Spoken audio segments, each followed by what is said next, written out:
to the north, it's the First Nations of that area are called Anishinaabeg. And an Anishinaabeg elder that I've known for about 30 years, a woman, told me 2 years ago, and it's the remark that launched me on this particular philosophical, practical piste that I'm on. She said to me, stop talking, which I interpreted as like less talking. And she said, start doing, which I realized is do more. So less talking, more doing. She was speaking to me as an academic, and she said this: we know what to do. No more studies and research and blah, blah, blah. That's enough. And she said, most academics, by which she meant me, because she's not an academic, most academics, not all, but I'm one of those, have time, space, money, social power. And she said, use it, please. It's time. And this was an excellent injunction for me at a time, at a moment in my own path when, largely because of a culture in academia that tolerates sexual harassment, by virtue of, among other things, sexual harassment is endemic by virtue of, among other things, the psychic pathology of imagining that the body is separate from the mind, which is a pathology especially endemic to Western Cartesian philosophy. So I was at a moment when, by virtue of that pathology, I was trying to imagine for myself what Sarah Ahmed calls a post-institutional life. A useful, but not in a utilitarian, a joyful and a useful life for myself, given what I knew and could do and would want to do up to this point, that was post-institutional. But I think what these two women, the Anishinaabe elder and Sarah Ahmed, showed me, and now I in turn want to show you because of my involvement in farm work, is that we can remain with 1 foot where we are, in this case, and fought damn hard to be.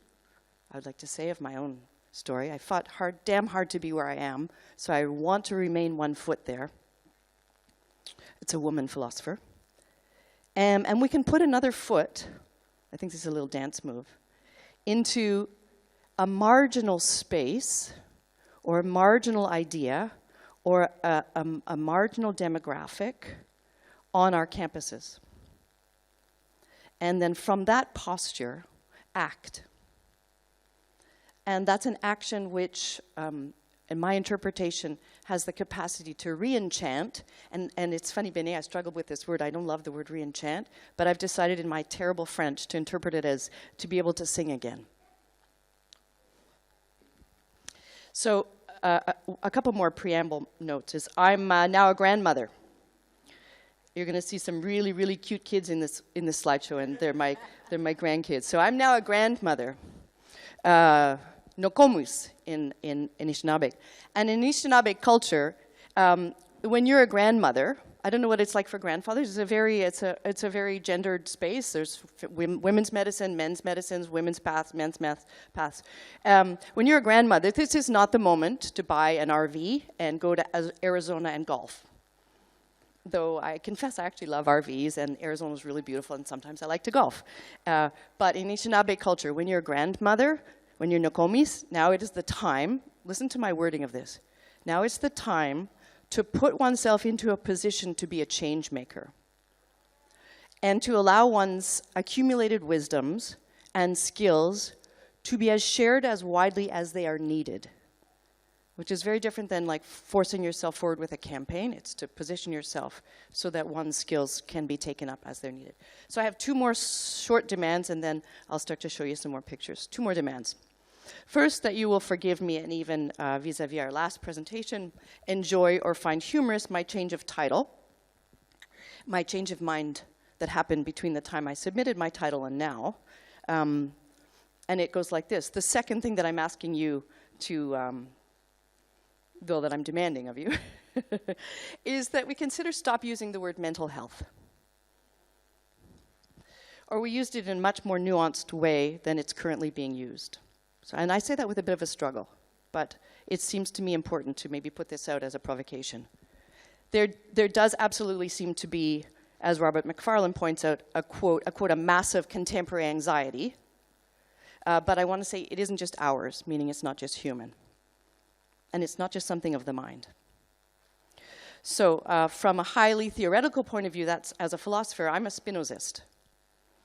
And this means that there is no mind that isn't also an expression of material dimension, to which mind is ontologically welded, like a gestalt. So from a very ground, as a philosopher, I'm a Spinozist, so it doesn't make sense to say mental health. There's just the mental dimension of something that we could call health or vitality or konadas. But from a very grounded, hands-in-the-dirt farmer position and taking great care with my hands, the idea of mental being separate from the mind doesn't make sense either. So I'll give you an example. From a hands-in-the-dirt, non-in-the-library studying Kant perspective, and my hands in the dirt, this is me here. It's not a very good picture, but it's me and a guy named Julian from Switzerland. If you didn't know it's me, I'll show you. That's me, see? That's me. Okay. Okay, so this is, I don't want to say this is not me as a philosopher. This is me philosophizing in a different posture. But from a very grounded hands in the dirt perspective, my hands need to be able to identify a carrot seedling from a pineapple weed seedling. And these healthy fingers, these intelligent fingers, need to be able to discern it. And this is the health of the human mind operating in the fingers. And a mind that is, in this instance, this is a response to you, Bene, needs to know an either or. At this moment, it's either carrot or pineapple weed. And it needs to know that this is the moment to be discerning in that oppositional way. And the health here, then, is the health of the human body. This is a healthy human body in the sense that whoever has the luck of eating these amazing carrots is going to be a healthy individual. And it's also the health of the soil in which I kneel, and it's also the health of the soil that's not been poisoned again each year with synthetic agricultures, and it's the health of the area around because there's no bags that the fertilizer is being delivered in, and there's no trucks that bring the fertilizer and agrochemicals in, and everything will be healthy for me, and the worms in the soil around the carrots that the intelligent hands have discerned will be surrounded by, in this case, the decayed grandmother carrots. The decayed grandmother carrots because the carrots on this campus were peeled and the peels went back onto the farm and the farm made use of the soil and in the soil grow the new carrots. Okay, so what I want to say by taking great caution with the word mental health is to think about health and the health of our common mother, the Mother Earth, and I believe that she can be supported in her natural, incredible will or power toward vitality. It's a complex health in every attribute, intelligence in all its beings, in all their ways, so that she, the earth, can express joy and sing again. So these are carrots that one has to thin. You do have many stages, at first when they're little, and then when they're crowding out one another. And the great thing is you'll be able to take carrots home. Okay, so I'm going to tell you first thing I'm going to do is run through a few facts about what the farm is. And it's important that I give these details because I actually think they matter. There's a difference, there's a very particular set of facts that attend to this place that I think each one of them has a role in making it the kind of incredible, capacious, joyful, healthy space it is. Okay, so the Guelph Center for Urban Organic Farming, which is where I work, is this small area, sort of shaped like a U that goes to the back. There's a road, and then there's a circle, and all the rest of this is the campus. Okay, so it's on the northwest corner of our campus. And it sits in the northwest corner of 100 hectares of what we call an arboretum. I don't know what the name is in France, but it's a gene bank of trees. It turns out to be a sort of also a park that most of the citizens of Guelph are very in love with and use often. So this is important that it's attached to a green space that has a lot of traffic. What we have there are there's one 4-season greenhouse that we can grow things year-round, and 6 things called high tunnels, which are just heated passively. And so what we're seeing there is the high tunnels in the back with the delphiniums, and we get about 80% of our produce from the high tunnels. It's very important in a northern climate that we be able to sort of, control the insects, control the temperature in the air. So we don't get a lot of one kind of food. We get a lot of very different kinds of foods because we stagger it through what turns out to be quite a varied growing season. We have on the farm 3 very small, what are called outbuildings or sheds. And in those we store the tools, seeds, sometimes the plants, our backpacks. There's no toilet there and there's no drinking water. It's quite rough. It's a good word, rough. But I have to tell you, I actually like this sort of DIY, non-corporate, non-swanky, fancy space. It's not gross, but it's got a certain aesthetic that feels extremely open to me. I don't know if everybody would respond. But there's something important about that, because I think universities tend to corporatize and want to polish everything up, and some spaces are maybe better left with a different kind of aesthetic that's more open. Okay, so it's not closed in the sense that there's no fences around it. There's no admission price. Anybody, meaning deer and hawks and beavers and snakes and people from the community can come in and out. It's very much an open place. And yes, what I want to say about this is that means sometimes there's vandalism. Sometimes there's vandalism, but I think that that's part of the ethos of not producing a gated community. So I just leave it at that. Students, staff can come and go, but also many clubs, any different interests on campus can come and literally say, can we use it? They don't even sometimes ask permission. We arrive and there's a dance thing that's happening on the space. Okay, so we grow on the farm over 400 kinds of flowers and as many kinds of vegetables, hundreds of cooking and medicinal herbs. There's the medicinal herbs that we sell. And this is this is real. See, this is my real stamp here. So that's me up there. This is the lettuces that I harvested just before I came. Okay, my daughters always say, "Oh God, Mom, we'll be able to find you in an avalanche easily." Right, like this. Anyway, that's me just before I came. So many kinds of flowers. So I want to point out that there's a limit of this kind of urban farm. We don't grow any pulses, and we don't grow anything for oil, and there's no wheats. Okay, so it grows vegetables, plants, and flowers, but it's not a complete diet. So I'm not pretending that this is an answer to nourishing the world, but it's not something. What that means, though, is there's an extreme level of biodiversity on this 1 hectare. There's been studies that show that this has got the highest amount of biodiversity in the whole township. So it's enormous. It's biodiversity in native plants, perennial plants and annuals, but it also means that there's a lot of biodiversity in the soil. There's deer, there's frogs, snakes, rabbits, hummingbirds, native bees, and honeybees. And here we have a mason bee house that's been built by one of our volunteers. We put around. There's studies done there, so I'm not just making it up, that there's biodiversity there. There's so many birds and toads and turtles. And what is important that we know, so it's pretty special when you're working and then some frogs go hopping by. Not just special from an aesthetic point of view, but amphibians are very sensitive beings, and the presence of amphibians indicates health, that you're in a healthy space. It's sort of the opposite of what we say a canary in a coal mine. It really flips it. It says like it's something that's showing that there's a vitality ahead rather than a toxicity ahead. So we have lots and lots of reptiles. What is important is, again, culture and nature are not separated. They're welded. And what this means is that when you have high levels of biodiversity, you can also have high levels of cultural diversity. Okay, and we can interpret that in many ways, but it's super important. One way that it's important to me is in the demographic of the people who volunteer on this farm, which are drawn from a more diverse demographic in the population of the students, especially the international students, than what we see in the town, which is not just white, but more largely white than the demographic. So we draw from a culturally diverse group who volunteer on the farm, but also the people who come to our farmers market, which I'll tell you about in a moment. For instance, Antonio Mercado, this is Antonio, who's the father of one of my students, Diego, from Mexico City. So Antonio comes to our market because he can find 5 things here that he says, quote, I didn't even know were grown anywhere in Canada.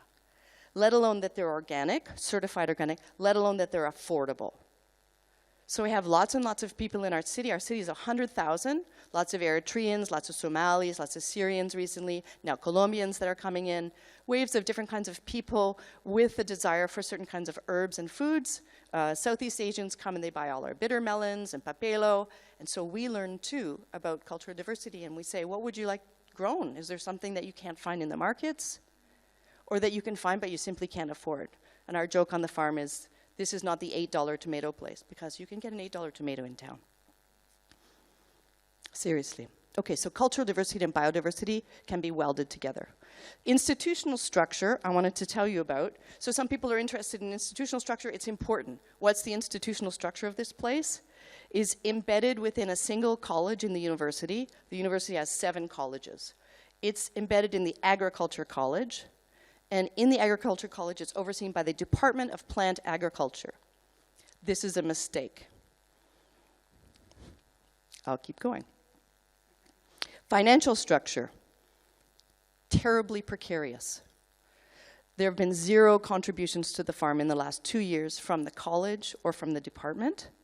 It's largely funded by grants, a private foundation that funds the salary of the 1 permanent staff, Martha, who you're seeing here, 3 university research assistants that we cobble together, sales of food and seed, which is not insignificant, and personal monies. Martha and I put our personal monies in. We use our own cars. But that's not a complaint at all. We can, so we do.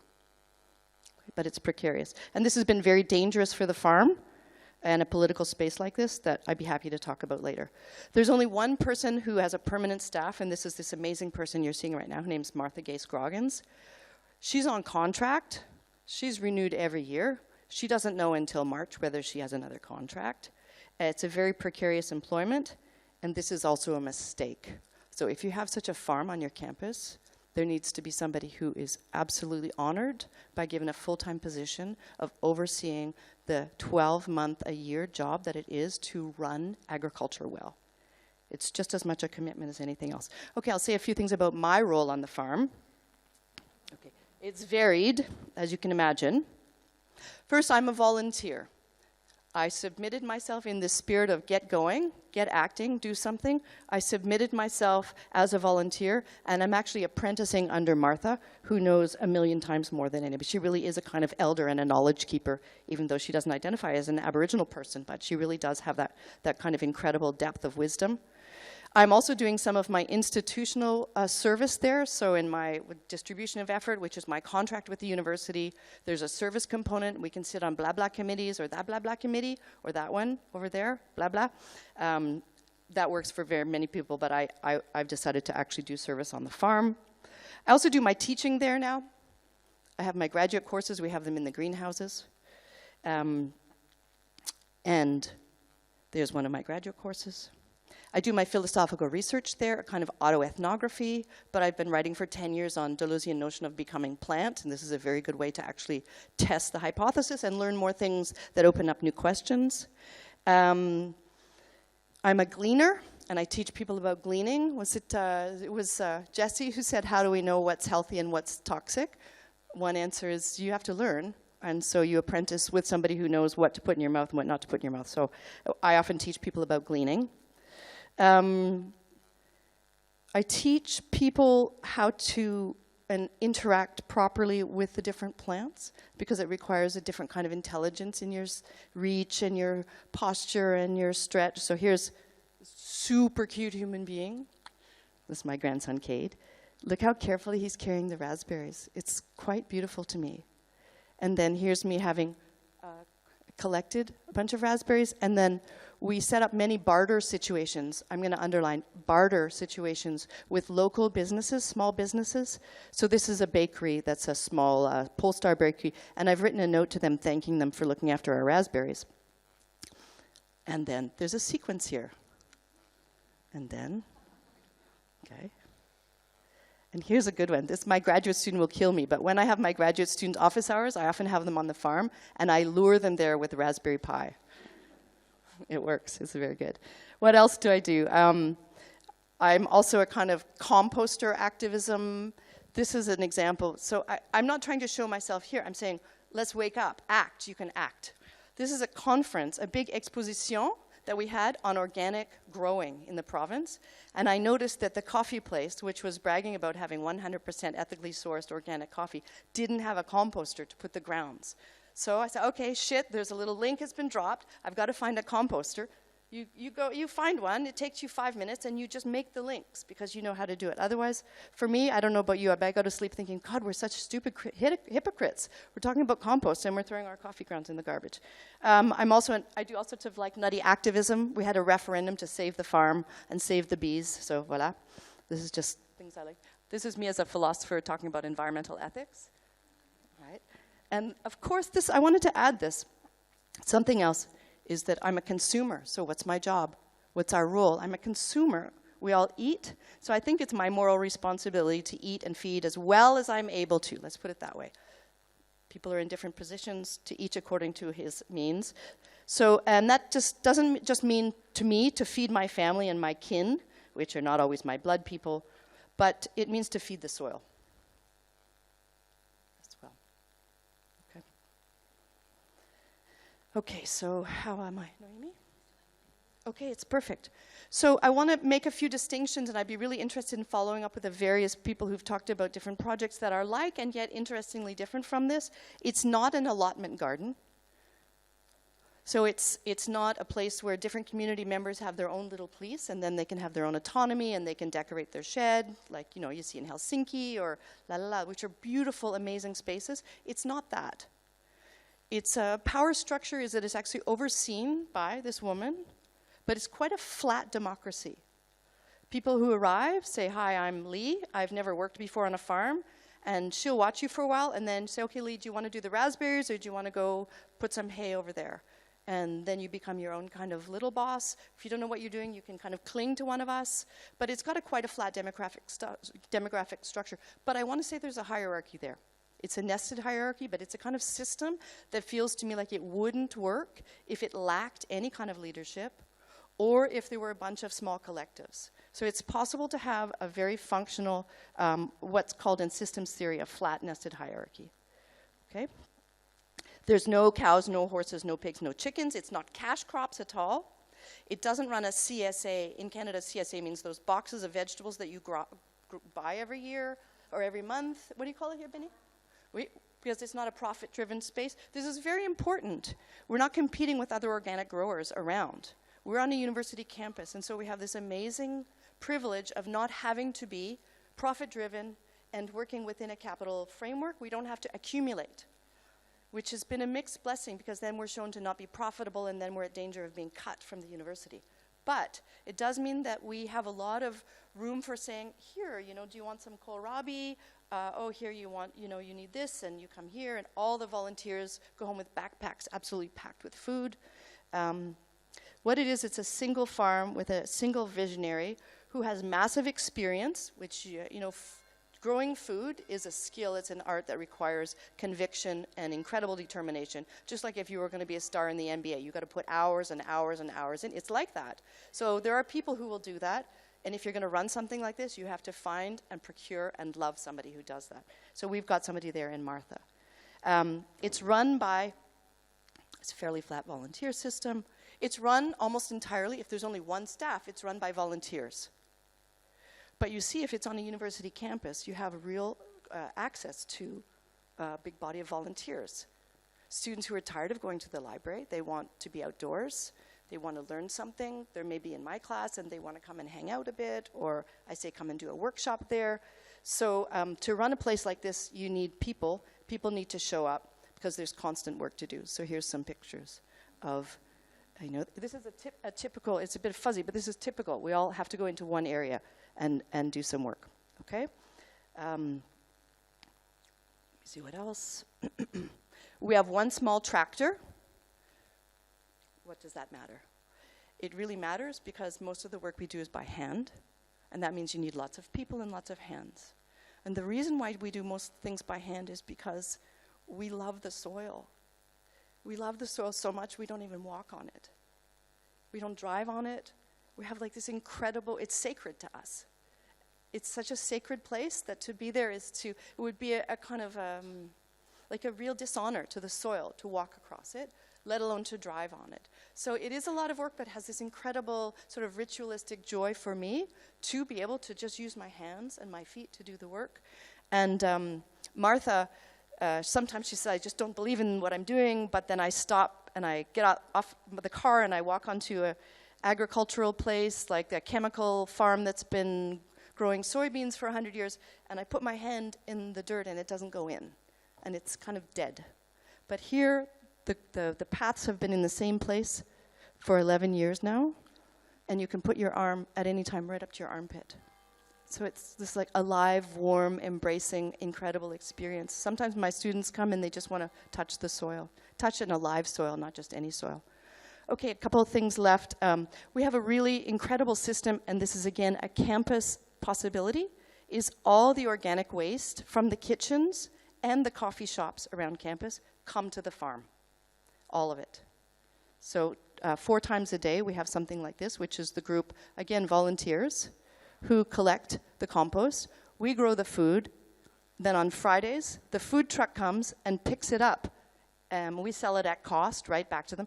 Last year they figured out that they could buy tomatoes from us rather than Peru, and that they're better and tastier, and the waste goes back, and there's no carbon footprint, blah, blah, blah. It's really incredible. So it's 924-meter diet. And we have a supervisionary chef. He's in the middle. You also need somebody like this. These are all details that matter. How are you going to move your food off? If you have pumpkins, you need to have a chef who says, I'll take your pumpkins. Not and says, oh, this week we need raspberries and 4 pounds of avocados, and we'd really like some potatoes. It's like, there's no potatoes. It's not September. This guy in the middle, Vijay Nair, he says, every Friday, we'll take whatever you have. And then with that, he makes, this is a delivery to the campus. So the campus, the students, not just the president, the students and the staff eat this food. And we deliver. Sometimes I just walk over. If I have, this is a special perennial native lettuce called miner's lettuce, and I just walked it over. I was so happy to bring it to Andrew. And then they tweet it out. They make sauce. We also have a market every Thursday. It's on site. People walk there. A little sign I made because life's too short to eat tasteless cucumbers. Voila. And here's one with a, one of those cucumbers that you buy with it's got like a condom on it and it doesn't taste any good anyway. So that's, yeah, there we go. So we have a Thursday market that's running now. I'm missing the market today. Today is Thursday market. We sell peas and asparagus and rhubarb. And there's me with the asparagus just before I left. And mon petit chien, c'est Chapati. Ça, c'est mon petit-fils avec un grenouille.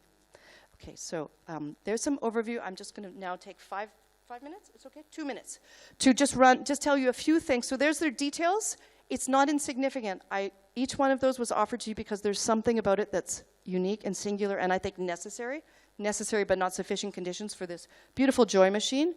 But what's of interest to me also is what, as a Spinozist, what can this kind of agencement do that is peculiar to it? What have I seen that it supports as a capacity? So I'll just run through a couple of them that I think are super, super important. And they are resistance. They're kind of gardens of resistance in exactly the socio-political, ecological ways. One, it's a space where I see the students and people, their sense of hope and ability to do resistance and be resilient, I see it rise in them. They see the possibility of actually being engaged and doing something that's not just saving the sea turtles. That's my kind of like, oh, it's so far away, you could never do it. Another thing especially precarious among philosophers and people who do abstract work is when you spend 5 hours in the farm, you undertake a task and you see it accomplished. At other times in other places, it would be the other. You'd want something other than just a sort of quotidian accomplished task. But in this particular moment, that is the thing that the students say to me in interviews over and over and over again. That to have taken something on and watched myself accomplish it to the end brought something into my life. Not that it was then, this is very important to go back to the thing about the mind and the body. Not so that then I go home and I'm too tired to do philosophy. It's then I go home and I can do philosophy. That's my underlining thing, okay? Just 2 more things. When you work repeatedly with plants, weekly after the weekly after the weekly, it helps one accept seasonality and mortality. I've seen a lot of people like do sort of some version of grief work. There's lots of suicides on campus. There's lots of depression. People's friends die. They say, oh, so they come. And I think there's something very significant about working repeatedly and weekly and seasonally with plants to be able to engage with the truth about mortality and life. Respect for the power and the vitality of living healthy systems. You just see that you can't suppress the weeds. Those damn thistles are back, which is annoying but fantastic. Physical wellness, of course, but I've also seen people realize that they can make changes in food consumptive preferences, as the Stern report says, because the food is there, it's available, it tastes good, we can show you how to eat it. It's a trusting space where you know that there's no toxins on the food and you can literally just put it in your mouth. And that's, I think, the detail that's of most interest to me, is that sense of not being in a posture of resistance or worry or fear about what's there, because it's in a space of such health. I've also seen, and this is the piece that's sort of more classic sense of mental health, I've seen it quiet down people's racing minds and anxiety. And just one anecdote, a woman who arrived at the market was in the middle of a fight with a friend of hers, and she just went suddenly silent. And she stood looking at the flowers for a minute. She said, oh God, what were we fighting about? Right? Like, it has this power to just stop. And I think that's understand and accept. Last one, that's really, this is at my heart of hearts. It's different than working with, working on a thesis. And it's different than working on, let's say, protecting a mountain. That it's with plants, and that plants are not really individuals the way trees are. They're kind of collectives, they're root systems, and you work with them and you see them. And you're always working with other people, and that's always changing over. It's always a collective effort. So one doesn't have the right to say, oh, look, those are my carrots. Don't you eat my carrots. So the I sort of gets a bit thinned out. And I think it helps people to have an experience of understanding and accepting post-humanist collective action, which is not competitive and it's not individualistic, and yet it's very, very satisfying and joy-making. Okay, so thank you very much for that. Thank you.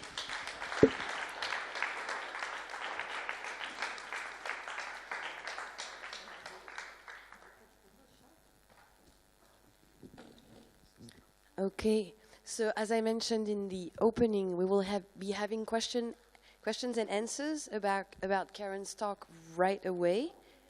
Thank you so much for this, what seemed to me like such a powerful moment of incarnated practical wisdom.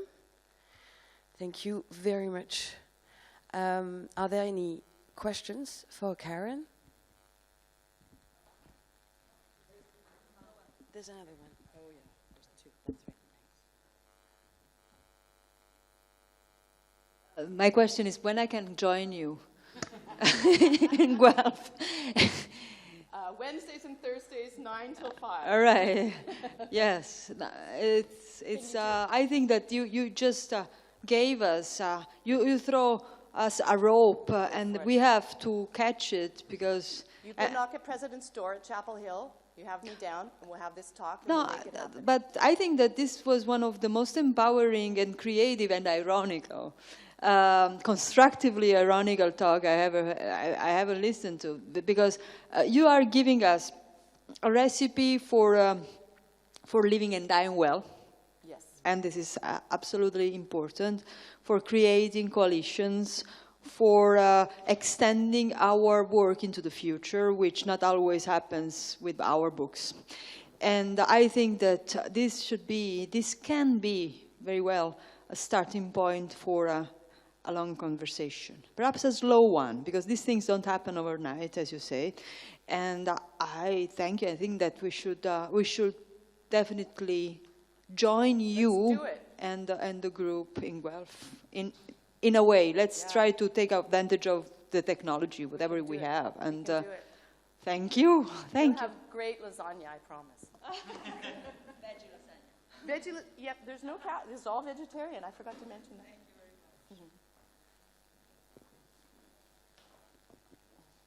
Maybe I comment. Thank you very much. It's such inspiring experience, and I think I come from the how to say, conservation biology, which should be called conservation science, because we do not relate only on ecology. And sometimes your message that you receive is also for biologists and people in conservation, that you have to speak less and do more, and put your hands on the ground and go and change things as you wanted to change things through your papers, but do it for real. And this great project of farming is something that we are thinking of in our campuses. So not exactly, at least the idea of farming, but at least to get back something green in this space and make people participate in. Nevertheless, these projects always not, but most of the time rely on young people who are in postdocs or just a small contracts. So as you say, you need somebody that will list the whole project. At least one.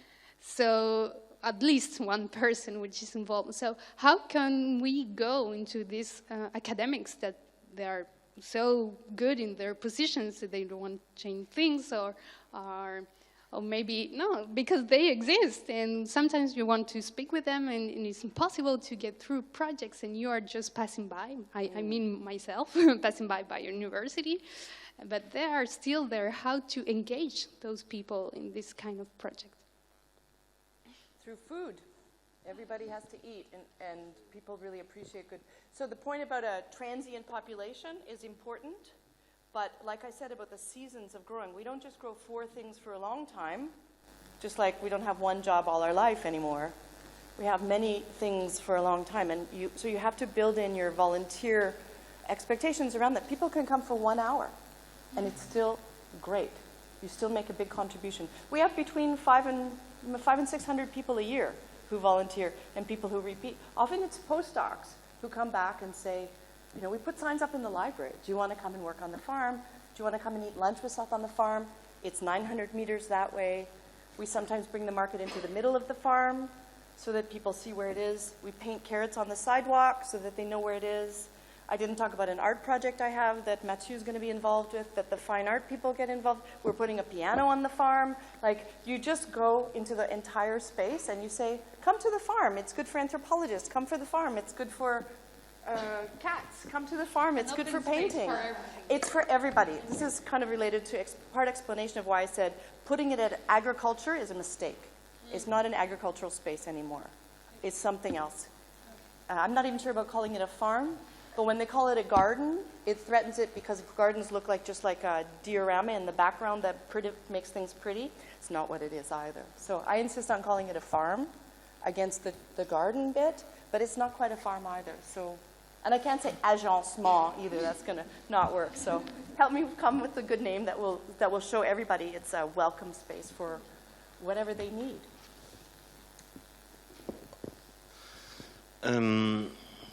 Yes, my question is about the pedagogy, and what kind of papers you ask for your students after an experience in the farm, after a talk in the farm. What kind of exercise you ask for? Thanks, that's such a nice question. So it depends on whether you're dealing with undergrads or graduates. So with my undergraduates, the obvious place to do the kind of work is environmental ethics class. I have one environmental ethics class per year. It's about 150, 200 students. So I've started to ask them to do an activism project that counts for about 25% of their grade.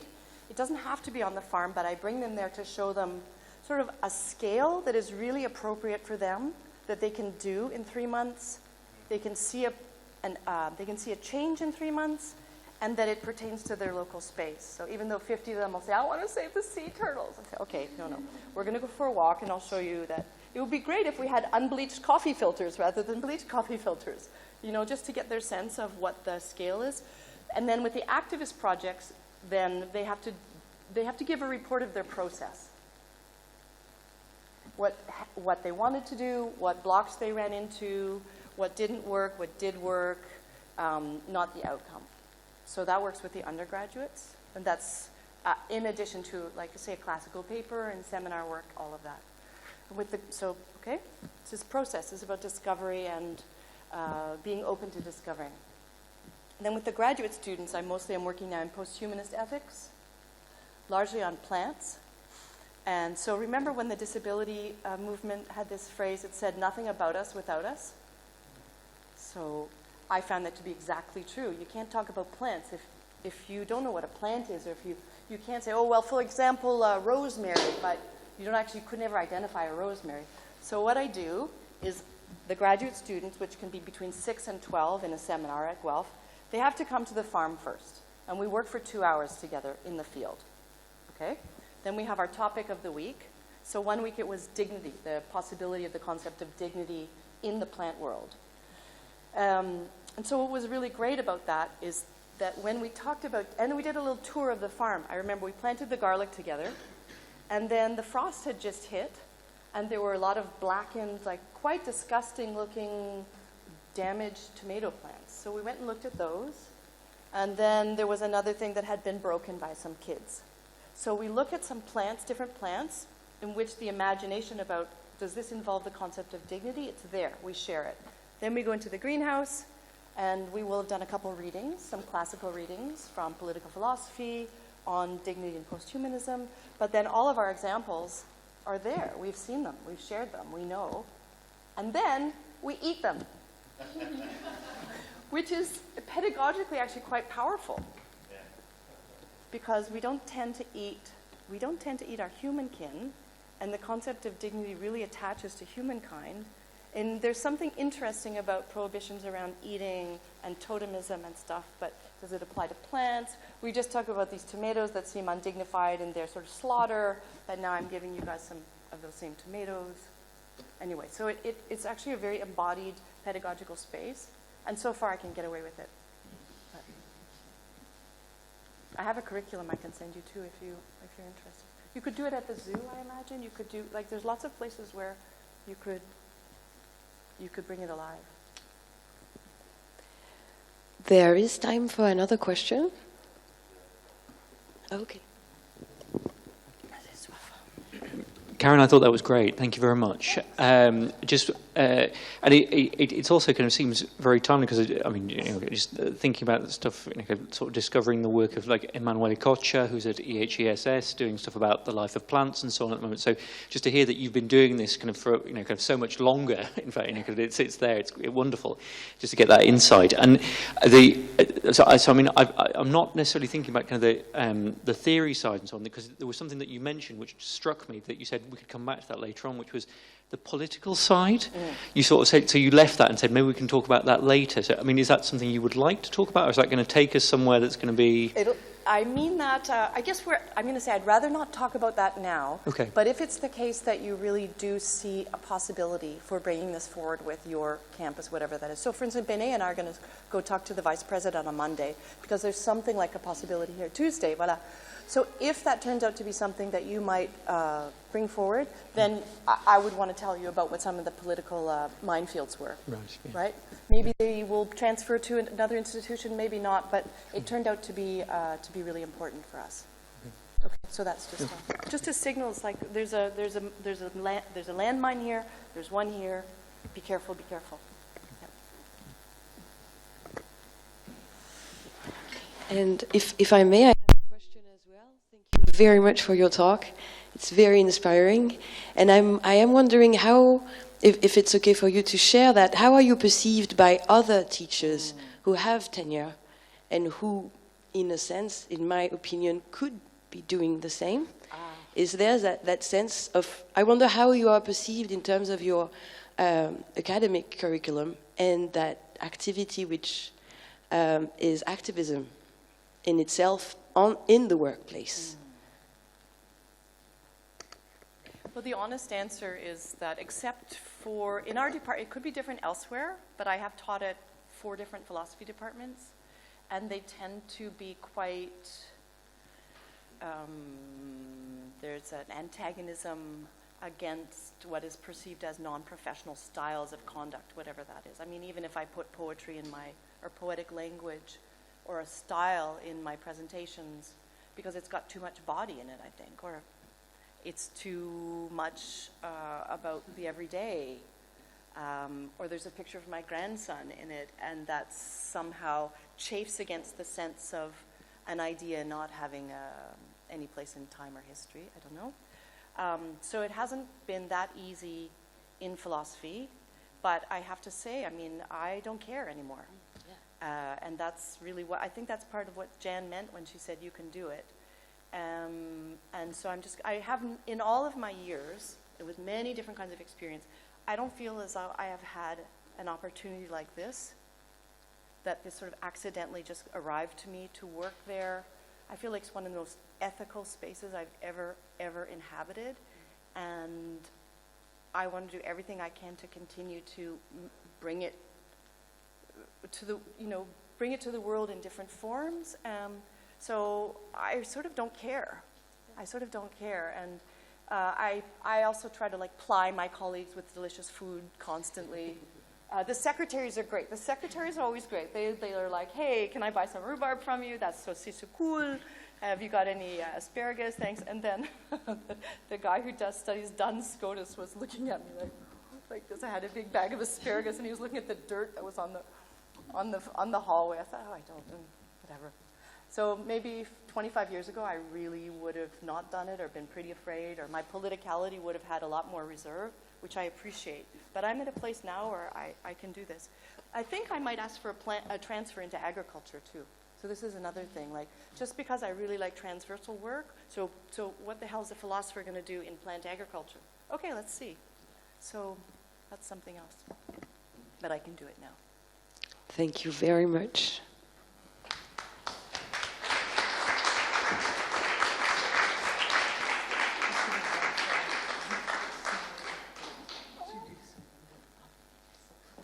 No. We're going to talk about cats. Oh, yes, would you like to? No, it's fine. Good. So I'm going to introduce Margot Lauwers. It's a great honor for me to be introducing Margot. I will look at the biography, which I know a little.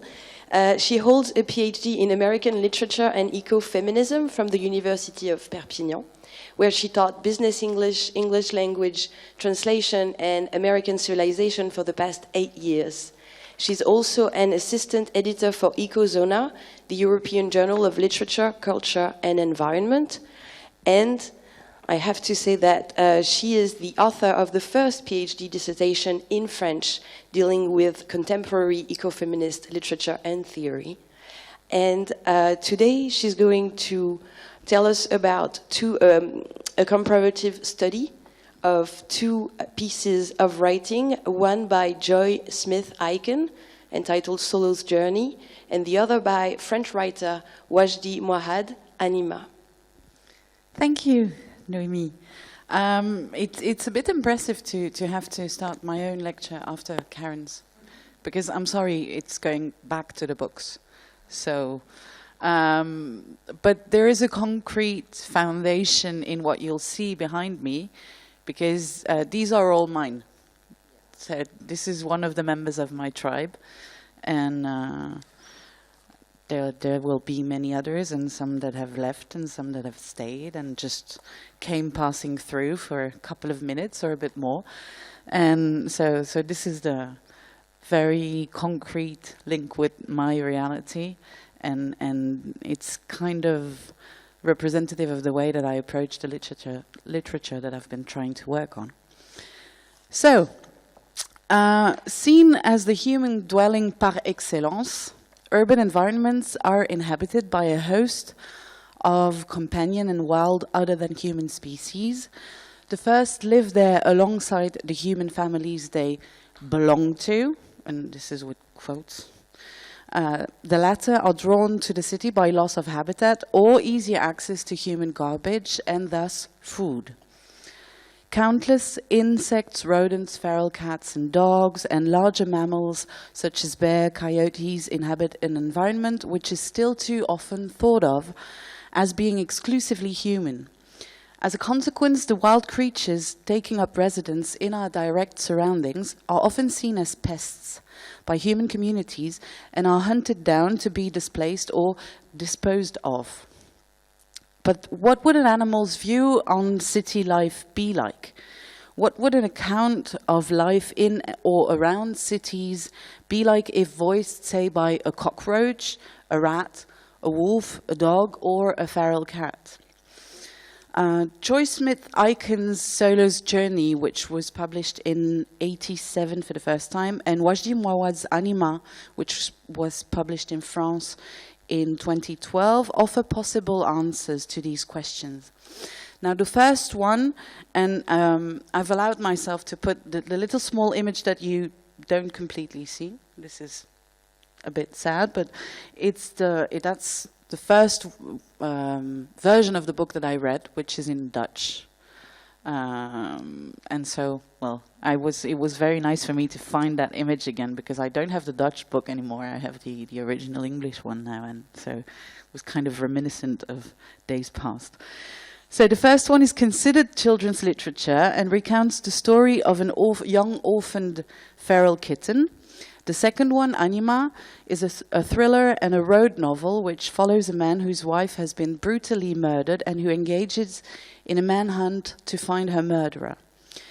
Through a comparative study of these two very different contemporary fictions, this paper offers to analyze the fictitious animal language used to describe nature in urban and suburban environments, and to reflect upon what these descriptions reveal about urban nature in contemporary times.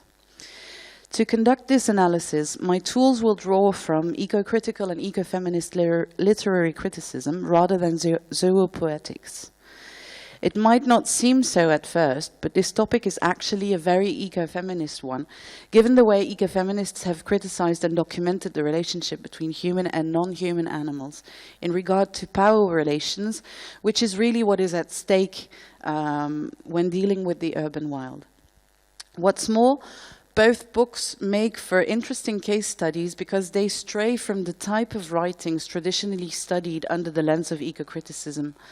They have not been written to convey a pro-environmental message and might not seem very environmentally minded at first. Apart from the animal narrators in Anima and the animal protagonists in Solo's Journey, neither works contain obvious eco-critical or eco-poetical richness.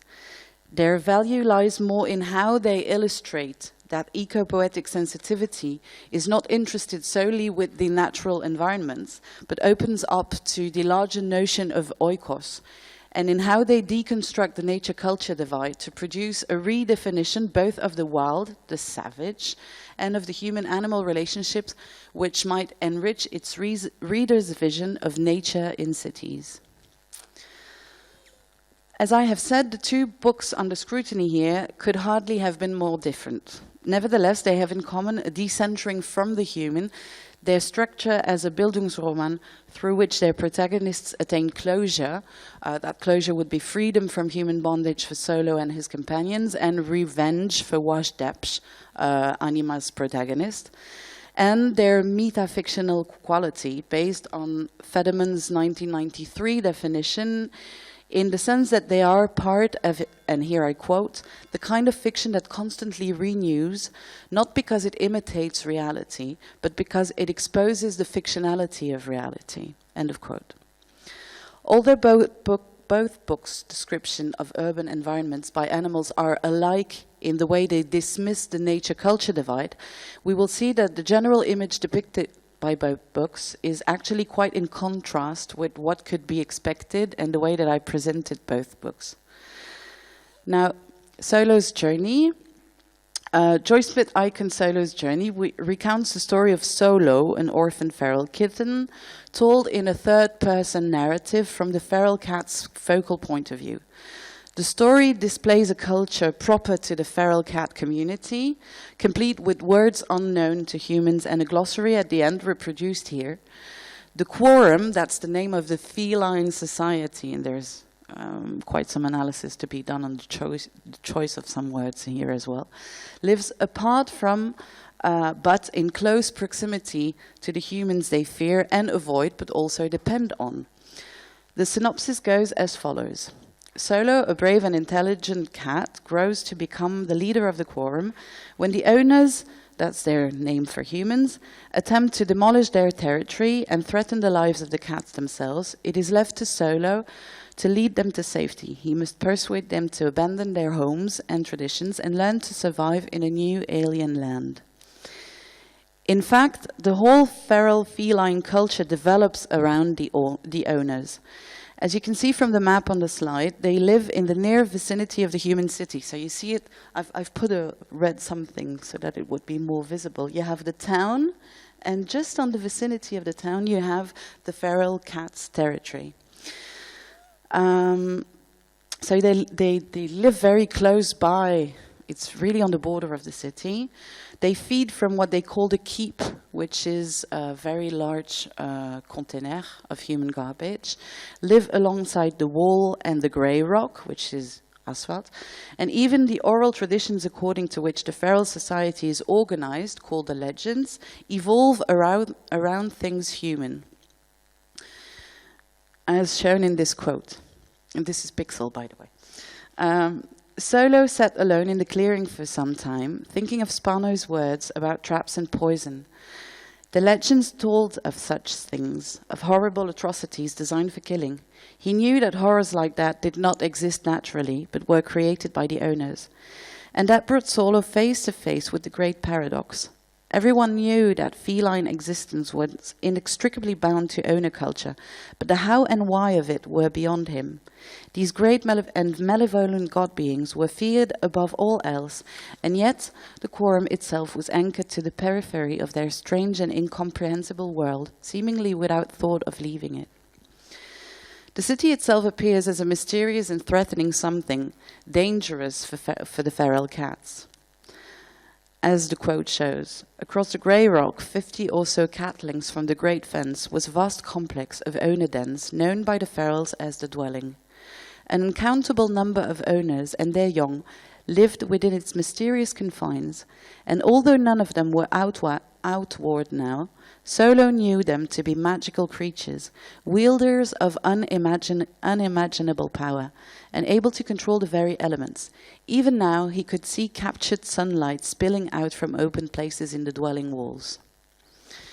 The invented or unusual words that characterize the style quickly capture the reader's attention, and in fact they operate a kind of true rewilding of human culture and their surroundings. After only a few pages, the cat's descriptions of the owner dwellings and artifacts renders those alien, wild, in fact.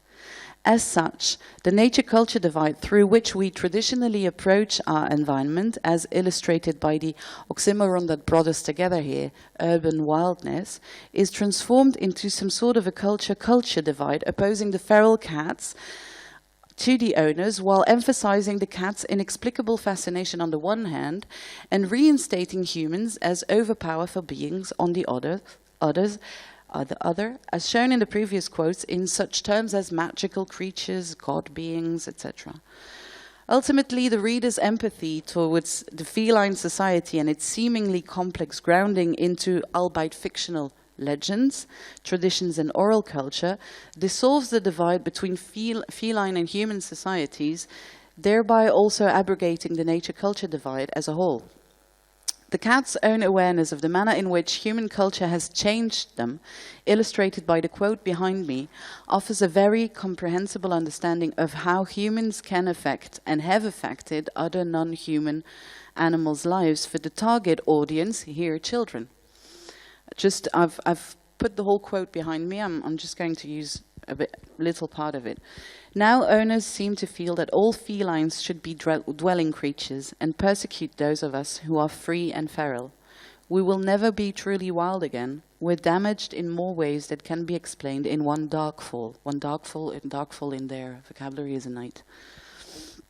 Soon after Solo's reaching adulthood, the owners start trying to decimate the feral cats by putting up traps and poison, and a giant raw wolf, a vehicle, larger than any of the cats have ever seen, coming to stand watch over the wasteland where the cats have found refuge, still only a few cat lengths away from the city, implies to us knowing human readers that the field will be ploughed the next morning, cats included. This forces Solo to take the decision to move his quorum away from human bondage to a set of mountains he has seen from afar when younger he left for what they call his first big explore. Thus starts an incredible exodus during which even bards, male cats, help carry kittens, something which is very unnatural apparently according to the way the felines function. Now to the second novel, Anima. Anima is of a much more brutal sort. I don't know if some of you have read it.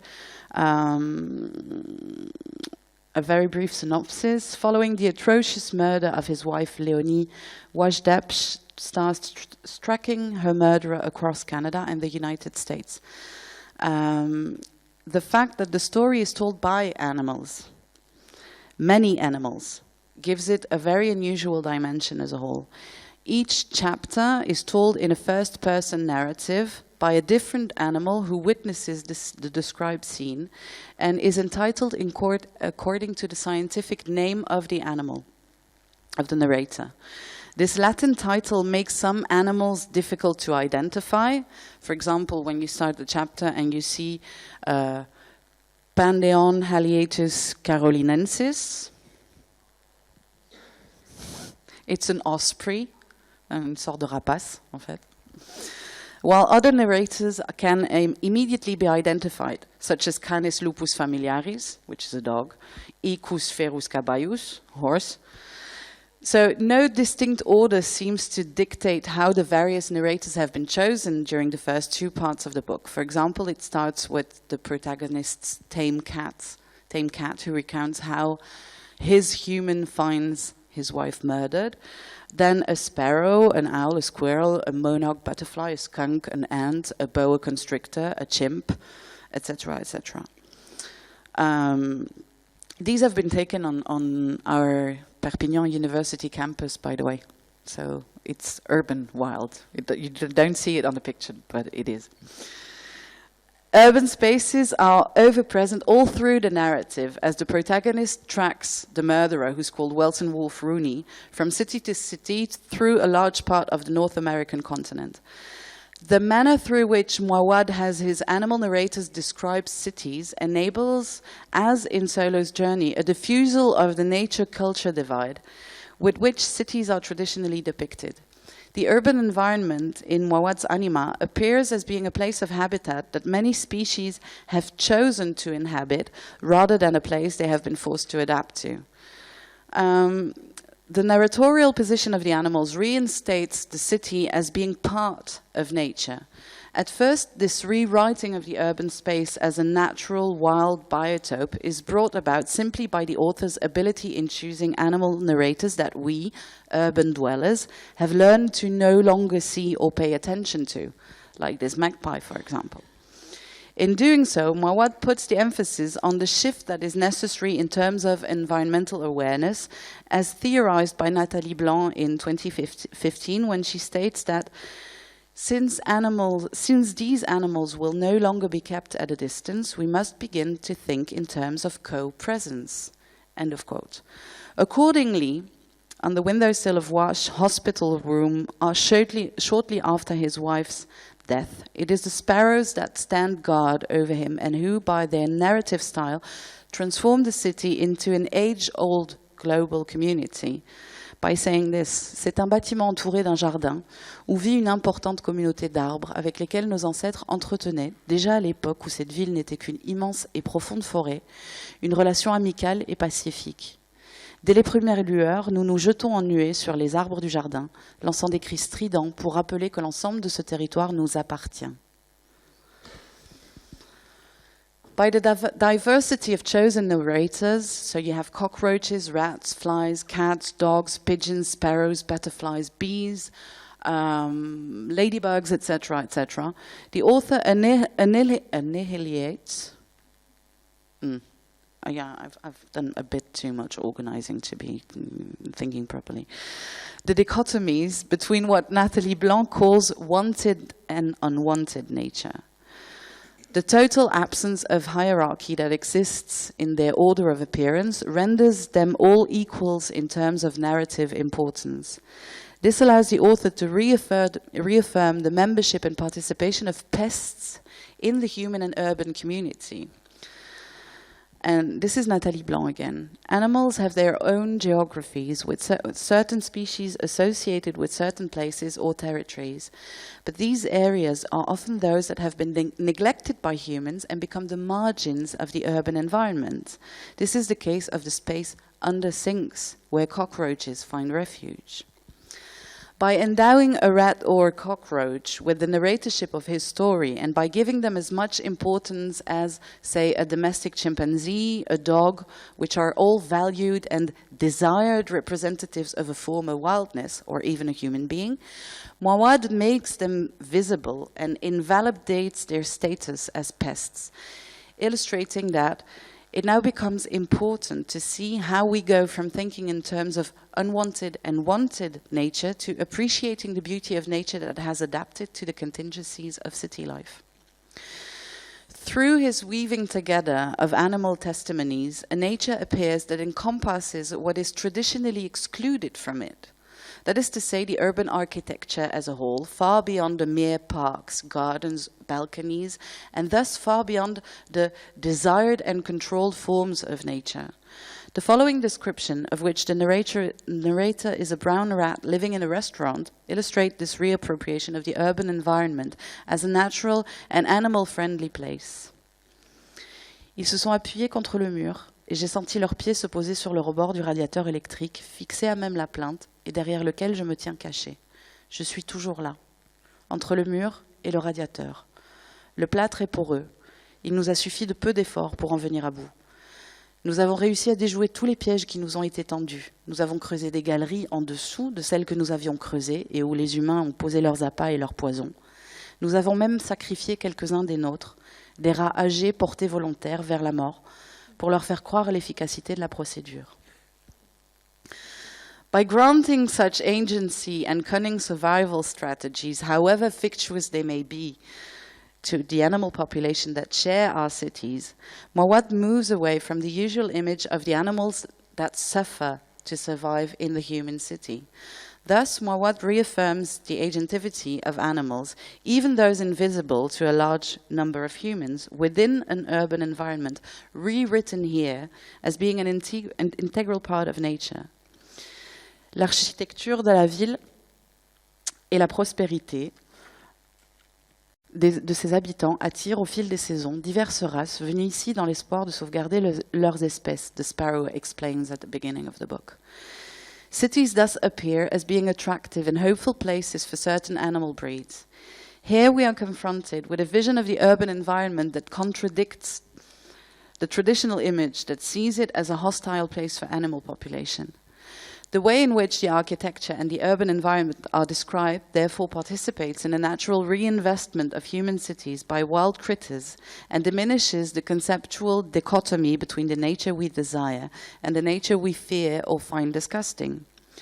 The various narrators of the book suggest that proximity to the human species cannot in any way determine the degree of clairvoyance and understanding that some animals show. Whether it's man's best friend, his closest animal cousin, or the insect that disgusts him, all express a vision and understanding of human nature that has equal value, in the same way that their descriptions of urban architecture bring different details with equal ontological value about the human world. By the place animals occupy in his story, Mouawad reenchants the urban wilderness and portrays a more inclusive landscape of biodiversity. Now, to conclude, even though it appears that the animals in Anima tell an almost exclusively human story and that the feral quorum's flight from the human dwelling in Solo's journey annihilates any possible cohabitation, the literary articulations of both works offer a fertile ground that illustrates how an eco-sensitive approach to a story can enrich the understanding of our own world. Ultimately, although the animal voices both in Anima and Solo's journey are the very expression of the meta-fictionality of both works, they have the semantic and metaphorical power to put the emphasis on the possible fictionality of our own anthropocentric worldview. What is striking in the study of both books is how Solo, although considered as juvenile literature, depicts an unfriendly and cruel urban environment in which the feral cats feel out of place, threatened, and in mortal peril, close to the humans, whereas Anima, despite being a story of brutality, death, and torture, paints cities in which animals have found their place alongside often unsuspecting human beings. Common, though, to both Solo's journey and Anima is that the authors succeed in conjuring up what Nathalie Blanc describes as spontaneous urban species, and in doing so, they re-enchant the urban environment in a bio-global way and dismiss the dichotomy between nature and culture, which is at the heart of eco-critical and eco-feminist critiques. Finally, these animal witnesses raise the question of the relationship that can exist between the narrators, the protagonists, the readers, and the actual animals we encounter in our cities and elsewhere.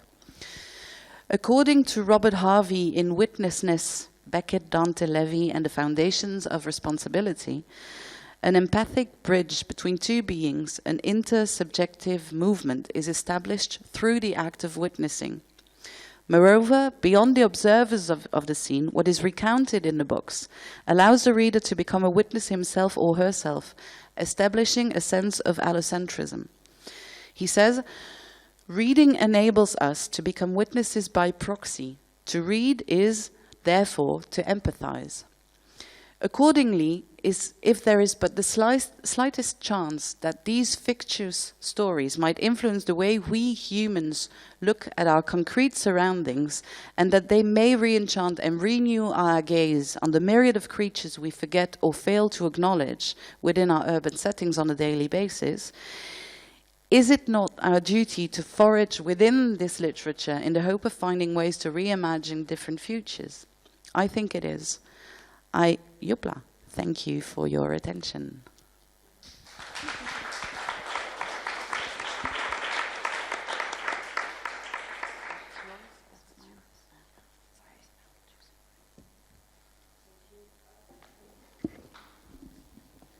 Yes, yeah. Thank you very much, Margot, for this countercultural proposal. Perhaps it seemed like that word explained the posture of the animals. They are countercultural in their activism, in a sense, and in the fact that they don't belong to mainstream culture, but have other ways of organizing. Are there any questions here? We have another 10 minutes. But you don't have to. There is one. Yep. I'll speak about we need for the camera and stuff, we need the microphone, sorry. Thank you. There, I thought of this same question yesterday when we saw the film with the pigeons and the dance, that beautiful film. But how do we account for these animals, feral or not, that are and feral not, and with or without humans, so environmentally, it's so harmful on the environment, whether or not it's human related, if that makes sense. I think, for example, of starlings in the United States that were incredibly damaging to so many other species of birds, as an example. I just wonder if that is in any way part of the subtext.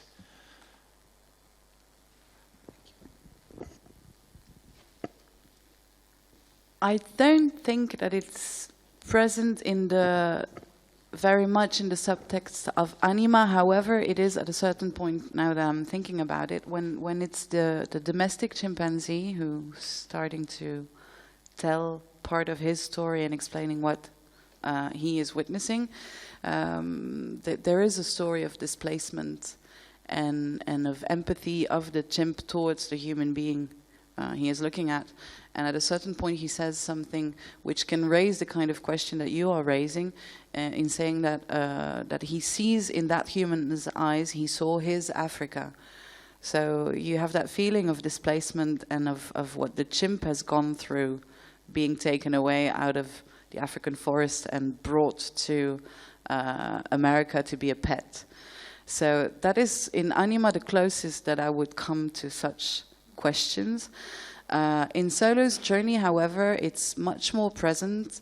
At a certain point, when Solo is still a kitten, he has a conversation with the speaker of the quorum, which is the Karen Houle of the quorum. It's the philosopher of the quorum and the wise cat giving advice on how to act and how to be. Speaker says, it's a bit before the part when I quoted when they say we're damaged beyond what we can imagine.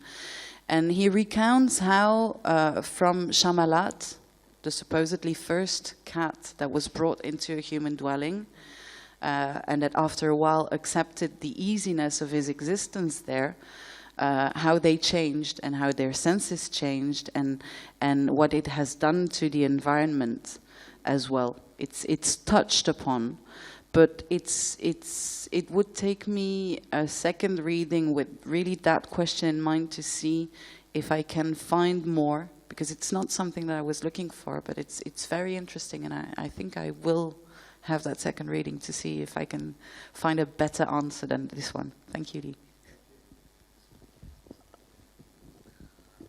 I don't want to colonize the debate, but I really liked your talk, and you gave me so much to think. I was associating what you were saying with, I think, an all too famous line of an all too famous article that Donna Haraway wrote, I think in 2015, Anthropocene, Capitalocene, Thulocene, Making Kin, which then she also included in Staying with the Trouble. She says, right now the earth is full of refugees, human and non-human, without refuge. And in fact, this is what especially Solo's story, is a story of a refugee without a refuge. And of course, a refugee is another. And in the second book, there is the voice of this other, and also in the first, both in Solo and in Anima, you have words and voices that try to convey the feeling of the word, the Umwelt of this other. And again, another association, Guy Spivak, who speaks when the other speak, who speaks for them? Do we speak for them? And I want to know what you think about this association. It's a form of othering. It is a form of alienation. It is a form of oppression. Tell us about that. And it completely is. And the fact that you talk about Spivak now is very symptomatic, because at the beginning of the very beginning of Anima, before the book even starts, you have just this one sentence: "J'ai mis mes mots dans ta bouche." And through the story, you learn that the protagonist, Wash Debs, has been I have the French vocabulary since I've read the book only in French. He's been put into. Il a été enterré vivant pendant le massacre de Chatra et Shatila au Liban, avec des animaux. So he's been put into earth as a very young infant with live animals. And he explains at that point that that's where the link with the animals was created for him, and that there was this mare, this horse, and that her Heath, while she was dying, because they had closed the tombs, kept the baby, the kid, warm, and that he survived by drinking her blood, and that the dying animals around him, that the breath of the dying animals around him comforted him in such a way that he began to understand what they were saying, and that he spoke to them the whole time that he was under the earth until somebody came to get him out. And that he spoke to them the whole time, but that he realized they weren't his words, they were theirs. So, voilà, j'ai mis mes mots dans ta bouche. And in the same way, at the very beginning of Solo, before the story really starts, you have this line by the author, for the real Solo, I'm so sorry for what I did. There's no explanation, there's nothing. Just for the real Solo, I'm so sorry for what I did. So, you really have this concrete, j'ai placé mes mots dans ta bouche. And the authors know they are speaking in the place of. And the alienation that you mentioned is something that you feel while reading both books. Because you don't start to be alien of the human culture, but you realize that there's something really wrong in the way that we've appropriated things and the way that we and there can be a critique in saying that it's still anthropocentric because it's human beings imagining what can go on in the minds of animals, and I do agree with that, and that is something that I've been trying to think about, and I showed in the very beginning one of Greta Garth's articles, Ecofeminism on the Wing, in which I'm trying to find answers on how to deal with books like these, because as she asks, can I ethically keep my dog? At a certain point she writes to have all of one's life's decisions taken for you by somebody else, to be told when and what to eat, to be told with whom and when to mate, what kids to keep, when to go out and defecate. If we do that to another human being, we'd call it slavery. And so the question afterwards is, as an environmentalist, as an ecofeminist, can I ethically keep my dog? And of course the answer is yes. She says there's no good answer. You only have answers, but yes, but, yes, but. And this is everything that comes to mind for me when I'm reading books like this.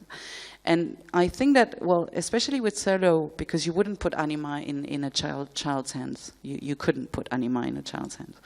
But especially with Solo, I think that I read that book for the first time when I was like 10 or 11.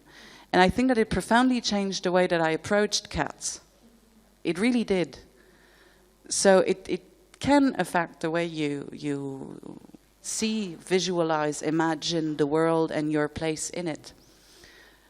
But yes, again, j'ai mis mes mots dans ta bouche. It's something extremely conscious with both authors.